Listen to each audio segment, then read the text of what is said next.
Hello students, today we will study the chapter 13 of class 10th of physics, that is magnetic effect of electric current.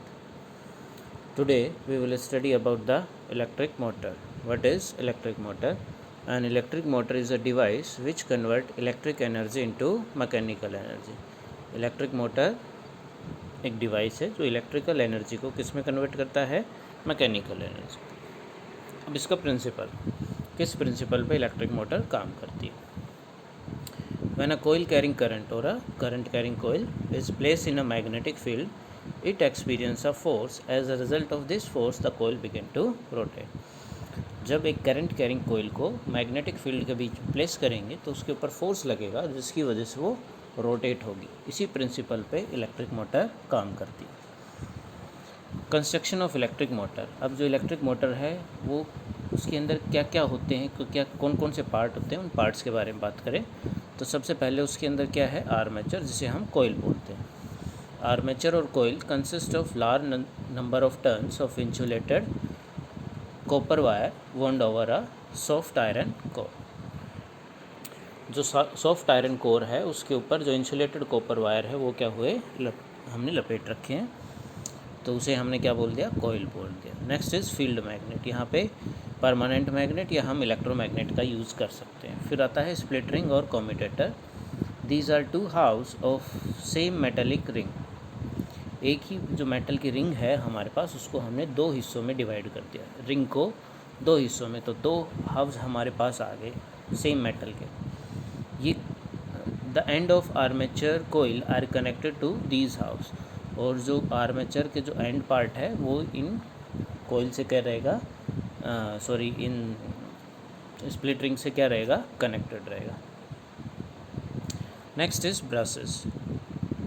These are two flexible metal plates और carbon rods which are fixed that they are constantly touch to the revolving ring.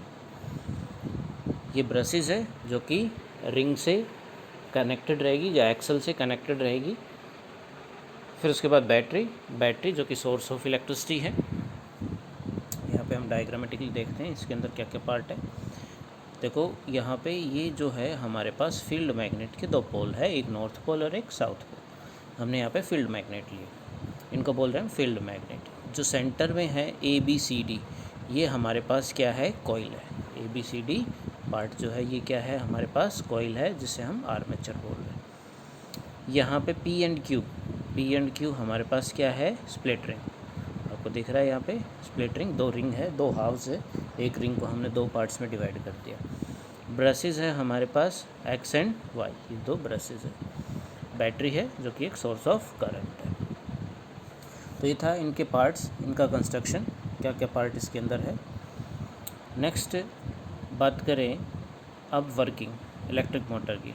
अभी हमने पढ़ा electric motor definition और उसके बाद उसका principal, अब उसके बाद उसका कंस्ट्रक्शन। अब नेक्स्ट क्या है, उसकी working. The coil is placed between the two pole of a magnetic field such that AB and CD are perpendicular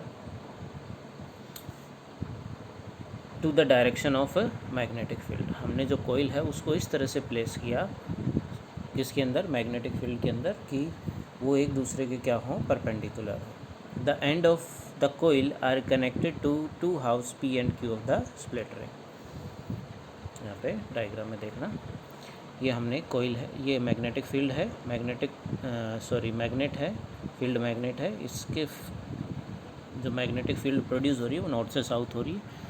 यहाँ पे हमने कोयल को प्लेस किया, जो मैग्नेटिक फील्ड उसको परपेंडिकुलरली हमने कोयल को क्या किया है, प्लेस किया है। यहाँ पे कोयल हमारे पास क्या है, जिसे हम आर्मेचर बोल रहे हैं, A B C and D। Next, current in the coil ABCD enter from the source of battery through the conducting brushes X and flow back to the battery through the brushes Y। तो किस तरह से current का flow हो रहा है, यहाँ पे बैटरी है, तो बैटरी के अंदर जो पॉजिटिव टर्मिनल है वहाँ से करंट गया, किसके अंदर गया, ब्रशेस X के अंदर, X से फिर किसके अंदर गया, कोयल AB, जो कोयल का पार्ट है AB उसके अंदर, फिर BC से CD पार्ट में गया, और फिर वाई से होता हुआ वो नेगेटिव टर्मिनल में आ गया। The direction of current in the arm A B of the coil is from A to B. Now applying Fleming left hand rule. अब Fleming left hand rule apply किया तो क्या पाया, जो फोर्स लगेगा किसके ऊपर, कोयल के ऊपर, करंट कैरिंग कोयल के ऊपर, जिसके कारण, उस फोर्स के कारण जो ए बी है वो क्या होगी, डाउनवर्ड मूव होगी। कैसे मूव होगी, यहाँ पे हमारे पास मैग्नेटिक फील्ड लाइन का डायरेक्शन है कैसे, फ्रॉम नॉर्थ टू साउथ है। ए बी के अंदर करंट का डायरेक्शन है फ्रॉम ए टू बी, दोनों एक दूसरे के परपेंडिकुलर है। तो यहाँ पे फोर्स लगा जिसके कारण जो कोयल का पार्ट ए बी है, ए बी पार्ट है कोयल का, वो क्या हुआ, डाउनवर्ड मूव हुआ, नीचे की तरफ मूव हुआ। फिर जो सी डी पार्ट है, सी डी पार्ट में जो करंट का डायरेक्शन है वो कैसे है, from C to D. Magnetic field का डायरेक्शन है नॉर्थ टू साउथ। तो क्या हुआ, यहाँ पे फोर्स लगा, फोर्स कैसे लगा, अपवर्ड लगा। तो जो ए बी पार्ट है वो तो डाउनवर्ड मूव हुआ और जो सी डी पार्ट है वो अपवर्ड मूव हुआ, जिसके कारण जो कोयल है वो रोटेट हुई। किस डायरेक्शन में रोटेट हुई, एंटी क्लॉकवाइज डायरेक्शन में रोटेट हुई। यहाँ पे ब्रशेस साथ नहीं मूव करेगी, स्प्लिट रिंग मूव कर रही है लेकिन ब्रशेस साथ मूव नहीं कर रही है।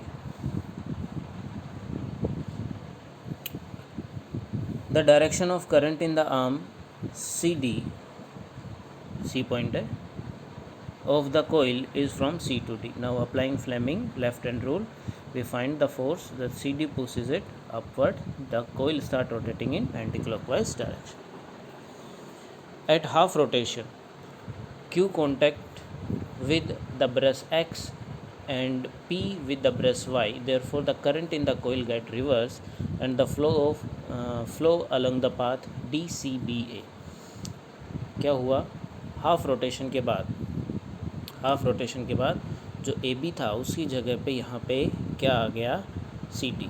ए बी की जगह पे सी डी आ गया और सी डी की जगह पे हमारे पास क्या आ गया, यहाँ पे ए पी आ गया। हाफ रोटेशन के बाद करंट का डायरेक्शन अब आया यहाँ पे, और जो एक्स है एक्स की जगह पे यहाँ पे वाई आ गया और वाई की जगह पे यहाँ पे क्या आ गया, यहाँ पे पी और क्यू ने भी अपनी जो पोजीशन है वो चेंज करी। तो जो Q है पहले वो कनेक्टेड था किसके साथ, Y के साथ, और जो P है वो पहले कनेक्टेड था किसके साथ, X के साथ। अब उसके बाद क्या हुआ, हाफ रोटेशन के बाद जो Q है वो किसके साथ आ गया, X के साथ, और जो P है वो किसके साथ टच हो गया, Y के साथ। तो करंट का डायरेक्शन अब कैसे हुआ, D से C में गया, C से B में गया और B से A में गया। ये करंट का डायरेक्शन हुआ। फिर उसके बाद हमने यहाँ पे फिर फ्लेमिंग लेफ्ट हैंड रूल लगाया। तो फ्लेमिंग लेफ्ट हैंड रूल लगाया तो क्या देखा हमने मैग्नेटिक फील्ड का डायरेक्शन है नॉर्थ से साउथ, करंट का डायरेक्शन है डी से सी में, इस पार्ट में डी से सी में, यहाँ पे डी से सी में, तो जिसके कारण इसके ऊपर फोर्स लगा और जो सी डी पार्ट है वो क्या हुआ, डाउनवर्ड मूव हुआ, means inside the page. A B part के अंदर करंट का डायरेक्शन है from A B to A, तो ये जो पार्ट है ये क्या करेगा, अपवर्ड मूव करेगा, means outside to the page. ये कब हुआ, हाफ रोटेशन के बाद। Important, device that reverse the direction of flow of current through the circuit is called the commutator, जिसे हम स्प्लिट रिंग भी बोलते हैं। तो स्प्लिट रिंग का क्या काम है, वो करंट के डायरेक्शन को क्या कर रही है, रिवर्स। पहले करंट का डायरेक्शन था ए बी सी डी, लेकिन हाफ रोटेशन के बाद करंट का डायरेक्शन क्या हो गया, DCBA.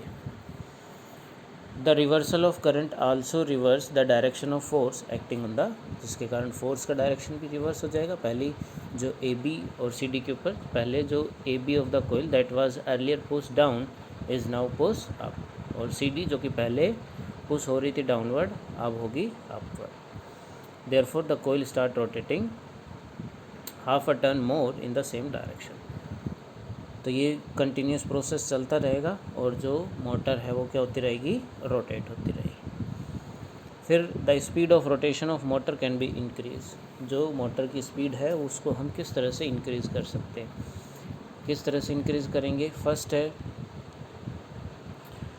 By increasing the strength of current जो है उसकी स्ट्रेंथ को हमने इंक्रीज़ कर दिया तो नंबर ऑफ रोटेशन भी क्या होंगे, इंक्रीज़ होंगे। Second, number of turns in the coil, number of turns हमने कोयल के अंदर इंक्रीज़ किए तो उसका मोशन भी इंक्रीज़ होगा, रोटेशन भी इंक्रीज़ होगा. Increasing the area of the coil. And fourth is increasing the strength of magnetic field. Next is uses of DC motor. इसके कहाँ कहाँ पे यूजेस आ रहे हैं, कहाँ कहाँ पे हो रहे हैं. इलेक्ट्रिक फ़ैन में यूज़ हो रहे, जो इलेक्ट्रिक फ़ैन हमारे घरों में सीलिंग फ़ैन हो गए या टेबल फ़ैन होंगे, सभी एग्जॉस्ट फ़ैन हो गए, सभी के अंदर क्या है, इलेक्ट्रिक मोटर है. फिर पंपिंग वाटर, जो कि पानी वाले आप घर पे मोटर है, उसके अंदर भी क्या है, वही डीसी मोटर है. DC motor are use in toy. छोटे खिलौनों में भी डीसी मोटर का यूज़ होता है. उसके बाद कुछ क्वेश्चंस हैं जो टॉपिक हमने पहले फिजिक्स की क्लासेस में क्लियर किए थे, उससे रिलेटेड ये कुछ क्वेश्चंस है. यहाँ पे इन क्वेश्चंस को आपको पढ़ना है, समझना है किस तरह से आंसर दिए गए हैं. बोर्ड में क्वेश्चंस आपके पूछे हुए हैं, और हो सके तो इनको अपनी नोटबुक में भी करना है. जो भी नोट्स मैं करवा रहा हूँ आपको, वो सभी आपको याद करने और आपकी नोटबुक में करने. I suppose what I have taught you, you have understand. Thank you and have a